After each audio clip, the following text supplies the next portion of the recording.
I was just a little kid, maybe 5 or 6 years old, but I could still feel the memory like it's pressed into glass. It was the early 90s, broad daylight, and I was in the dining room playing with my toys while my mom was in the living room, just 10 feet away, watching TV. The house had a basement, always had that heavy, oppressive feeling you only see in horror films. It was full of storage rooms and a big garage door where my dad kept his fishing boat. I was playing when I heard knocking. 3 hard raps on the basement door in the kitchen. My dad was out on the water, so I figured he'd come back early. I jumped up, excited to see him, and ran to the kitchen. I grabbed the handle and swung the door open. And there he was. It took up the entire doorway.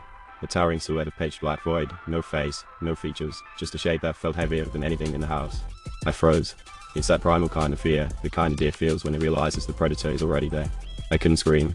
I couldn't move. Then, it stuck a hand out. A dark, human-shaped hand, offering a shake. Before I could think, my own hand shot up to meet it. I remember the motion, the strange ritual of it, but I don't remember feeling a thing. No warmth, no cold, no texture. Just the motion. And the second our hands parted, the figure vanished. Gone. That's when the sound finally came out of me. My mom said she heard screaming, blood curdling, animal sounds. She ran in, terrified I'd cut myself on a kitchen knife. But I just stood there, gasping, telling her about the shadow man. The man in the doorway shook my hand. She tried to calm me down, telling me it must have been a nice gesture if he shook my hand, but she was shaken.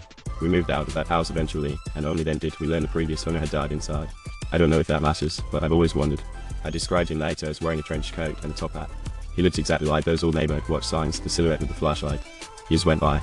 I grew up, got a job at a warehouse working nights. It was a quiet shift, just me and the radio tuned to Coast AM.